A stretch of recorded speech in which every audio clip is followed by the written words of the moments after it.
Um estudo mostrou que a qualidade do professor impacta 60% no aprendizado dos alunos.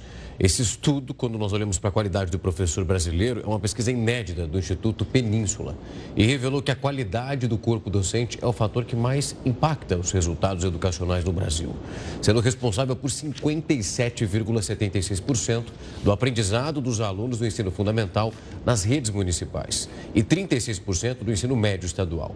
Esse levantamento destaca que, pelo menos, investir na formação e na atração de bons profissionais para a carreira é o principal caminho para a melhoria da educação no país.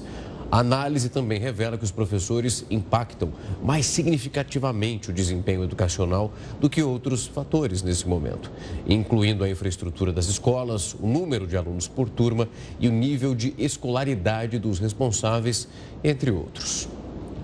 E para falar mais sobre esse estudo, a gente recebe agora a diretora executiva do Instituto Península, entidade responsável pela pesquisa. Boa noite, Heloísa. Seja muito bem-vinda ao Jornal da Record News. Boa noite, Renata. Boa noite, Rafael. Boa noite. Heloísa, bom, quando a gente está falando aqui de qualidade, como que a gente define essa qualidade de um professor? Quais são os atributos ali que o profissional precisa ter para ser considerado, então, eficiente? O que o professor, para estar preparado, né, para dar aula, ele tem que ter todo o saber da conhecimento, mas saber ensinar. Então, não basta ser um especialista no tema, ele tem que saber transmitir aquele conhecimento e ajudar a jornada de aprendizagem do aluno. Heloísa, quando a gente olha para esses pontos que eles são muito importantes, eu imagino também que essa base ela é extremamente significativa para que ele consiga chegar nesse resultado, conseguir aplicar sua didática, ter um conhecimento sobre o assunto. Quando nós olhamos hoje para a realidade do professor brasileiro, essa base, como que ela pode ser construída e também como essas políticas públicas precisam ser voltadas para que o professor se sinta incentivado para conseguir crescer profissionalmente e oferecer, obviamente, o melhor para o seu aluno? Eu acho que tem algumas coisas que estão acontecendo, na verdade, quando você olha para o que tem de melhor no mundo e mesmo práticas boas que estão acontecendo no Brasil, acho que a primeira coisa é garantir que a formação inicial dele, né, quando o estudante sai do ensino médio para fazer uma graduação para a profissão de professor, ele tenha um equilíbrio entre toda a parte teórica e uma vivência centrada na prática. Ele precisa experimentar a sala de aula e essa interação com os alunos, enquanto ele ainda é um estudante que vai ser o futuro professor, né? Então, acho que a primeira coisa que o Brasil precisa olhar é para esta parte da formação inicial. Depois tem uma outra coisa que alguns estados já estão fazendo um movimento, é que quando você seleciona os professores para entrar na rede pública, que detém mais de 80% das matrículas do Brasil, dos alunos estão na rede pública.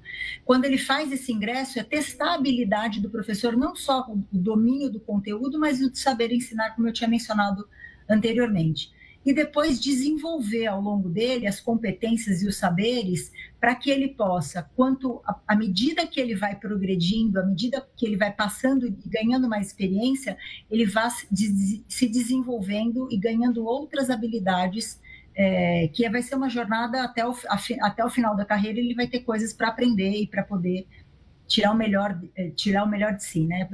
Realmente conseguir atingir o seu potencial como profissional.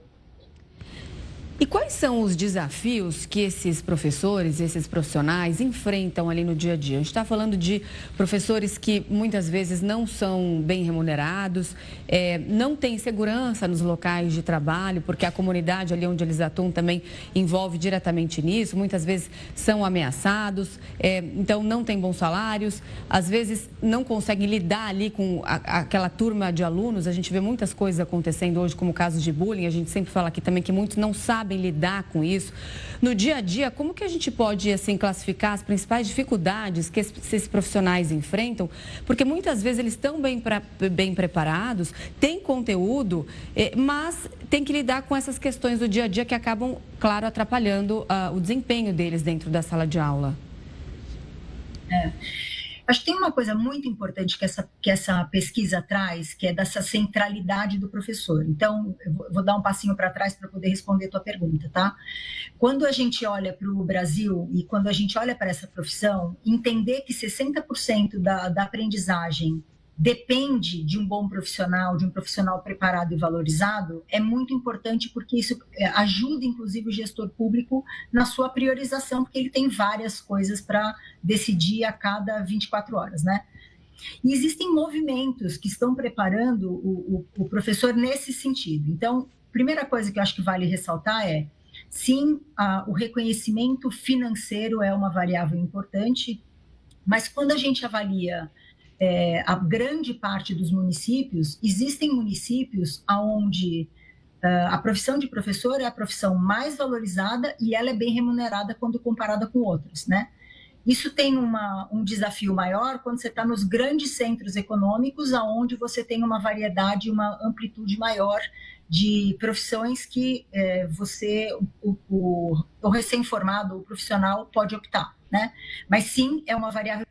Mas, na própria opinião dos professores, não é só o salário que precisa ser considerado para que ele esteja preparado, o desenvolvimento profissional e as condições de trabalho.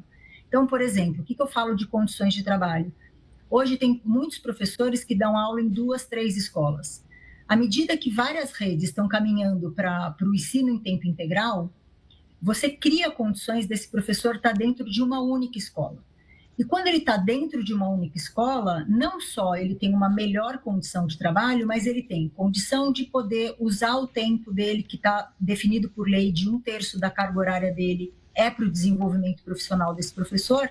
E mais do que isso, naturalmente a aprendizagem dos alunos vai melhorar, porque o professor alocado numa única escola, ou prioritariamente numa única escola, ele passa a ter um processo coletivo de desenvolvimento com os outros professores, e olhando para aquele aluno. Então, o grande projeto coletivo é o próprio aluno, e aí você traz o olhar de diversas disciplinas, de diversos professores, para você entender, para que aquele grupo escolar possa ajudar melhor na jornada de aprendizagem desses alunos. Então, existem caminhos e existem vários estados melhorando as suas práticas, melhorando as suas políticas, no sentido de você do Brasil garantir serem preparados, valorizados e que eles tenham as melhores condições para trabalhar e exercer seu ofício. Eu acho que a última coisa que eu queria ressaltar nesse ponto, quando você traz toda a complexidade que ele enfrenta na sala de aula, a profissão de professor, ela é complexa, por princípio, né?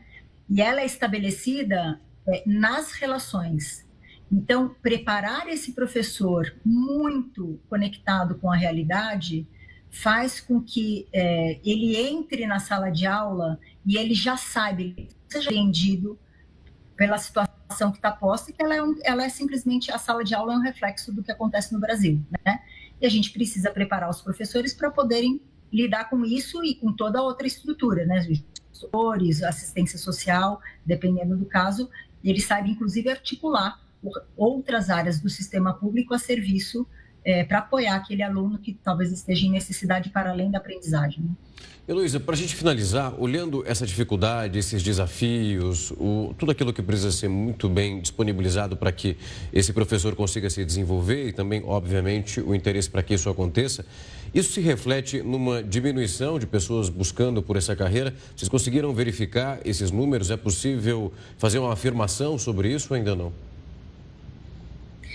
O número de alunos que demonstra interesse de profissão de professor é em torno de 5%. E esse é um movimento que está acontecendo em todo o mundo, né? Então, você vê os jovens demonstrando menos interesse na carreira de professor. Mas eu acho que existe uma oportunidade, porque à medida que as políticas vão ser e elas estão sendo estruturadas no sentido de dar mais valorização, os jovens vão perceber que este também é um caminho profissional. Mas este é um dilema, global, de como a gente atrai os jovens para a carreira de professor. Tá certo, Heloísa. Muito obrigada pela entrevista, trazendo aqui para a gente informações tão importantes sobre a educação em nosso país.